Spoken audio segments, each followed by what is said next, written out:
Okey, dalam kita mentadbir sesebuah syarikat, kita di peringkat atasan ataupun juga disebut sebagai top management dalam bahasa Inggeris, kita perlu ada garis pemisah antara top management dan juga staf bawahan.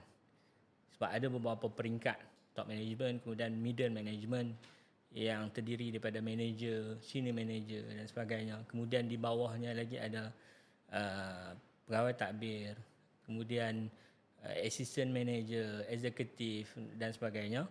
Ini semua lapisan-lapisan yang perlu dibatasi dia punya akses untuk pergi ke top management. Supaya ada respect daripada staf bawahan kepada top management ataupun pengurusan atasan.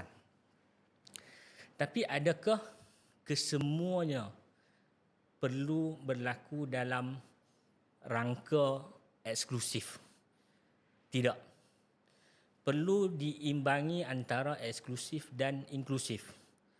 Ada waktu dia perlu inklusif, ada waktu perlu eksklusif. Untuk top management, dia perlu ada eksklusif supaya orang lebih hormat dia.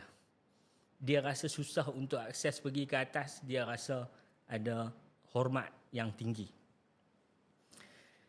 Untuk memisahkan antara management ataupun top management dengan orang bawahan ni, perlu ada keseimbangan antara eksklusif dan inklusif. Di mana kita nak eksklusif dan di mana kita nak inklusif. Pertama, kita perlu faham apa perkara yang perlu dibuat secara kolektif. Perlu dibuat secara kolektif yang holistik, yang menyeluruh. Maka perkara itu perlu kepada inklusif. Inklusif dalam idea, inklusif dalam perancangan, tetapi eksklusif dalam operasi, eksklusif dalam pemantauan. Apa yang dikatakan inklusif dan eksklusif ni?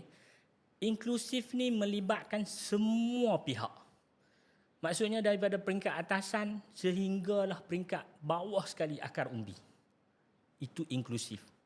Contoh saya sebut tadi tentang inklusifnya idea ataupun perancangan. Perancangan perlu dibuat secara kolektif yang melibatkan akar umbi daripada bawah. Staf bawahan kita perlu ambil dia punya idea. Hatta kita pakai ataupun tidak, itu perkara yang kedua. Tapi kita ambil daripada bawah. Staf bawahan, kita ambil dia punya idea. Di peringkat pertengahan juga kita ambil dia punya idea. Sehingga dibawa ke peringkat atasan dan ditapis idea-idea tadi itu yang mana yang boleh diguna pakai untuk perancangan syarikat secara menyeluruh. Tetapi untuk operation kita perlu kepada eksklusif. Kerana apa? Operasi ni hanya orang-orang tertentu sahaja yang perlu terlibat dan mereka adalah orang yang pakar dalam operasi tersebut. Mereka sahaja yang kita libatkan dalam operasi. Yang lain kita tak libatkan dalam operasi kerana mereka tidak ada kepakaran dalam operation tersebut. Kita libatkan semua orang dalam perancangan, dalam idea, tetapi dalam pemantauan kita perlu eksklusif. Dalam pemantauan kita perlu eksklusif. Orang tertentu sahaja yang akan melibatkan diri mereka untuk membuat pemantauan tentang audit, tentang penilaian prestasi kerja. Semua tu perlu eksklusif. Okey? Ada waktu kita perlu eksklusif dan ada waktu kita perlu inklusif. Waktu eksklusif kita ketika mana kita bergerak dalam operasi, kita perlu eksklusif. Saya bagi contoh, staf daripada bawahan PT ataupun pegawai tadbir eksekutif dan juga senior eksekutif, dia tidak boleh melangkaui batas naik terus ke top management. Dia perlu melalui hierarki yang telah kita tetapkan, berbanding dengan ada waktu-waktu tertentu yang kita di peringkat atasan turun ke bawah mendengar sendiri apa masalah yang mereka hadapi, dan ada ketika mereka perlu meluah sesuatu. Masalah yang mereka hadapi mungkin tidak berkaitan dengan office ataupun tidak berkaitan dengan kerja-kerja hakiki mereka. Tapi mereka perlu kepada orang yang mendengar dan boleh memberi nasihat. Mungkin ketika itu perlu inklusif daripada orang bawahan naik ke top management untuk meluah dan mendengar nasihat.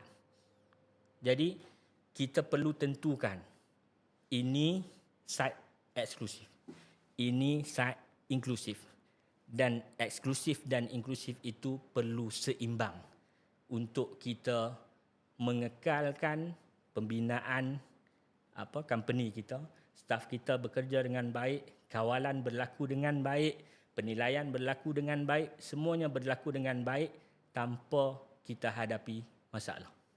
Okey, itulah keperluan kepada inklusif dan eksklusif yang saya sebutkan tadi. Ada eksklusif, dia ada kelebihan dan kekurangan. Eksklusif ni dia akan menghadkan dan akan mengekang pekerja ataupun staf kita ni untuk berinovasi. Dia akan mengekang. Dia akan rasa keputusan aku, idea aku semua tak akan dipakai pun. Kerana apa? Kerana yang last sekali yang akan buat keputusan ataupun decision adalah top management, bos. Jadi tak perlu aku nak fikir susah-susah, bagi idea dan sebagainya, aku pening kepala, tak perlu. Aku hanya duduk buat kerja aku yang hakiki ada dalam aku punya job scope aku. Itu dia punya cara berfikir bila kita terlalu eksklusif. Tetapi apabila kita inklusif, dia akan memberi rangsangan kepada staf supaya dia rasa macam, oh aku pun ada nilai dalam company. Cakap aku dan idea-idea aku juga akan diguna pakai, akan diambil, dibawa ke atas. Kalaupun tidak dilaksanakan, mungkin dia akan dibawa ke dalam board meeting untuk kita menilai sama ada perkara itu boleh dilaksanakan ataupun tidak. Jadi itu yang menyebabkan dia rasa okey, aku pun ada nilai, aku juga ada sumbangan dalam company, idea aku juga diguna pakai, idea aku juga bernilai dalam company. Itu yang menyebabkan dia rasa boleh kongsi dan suka untuk berfikir macam mana dia nak berinovasi dalam company.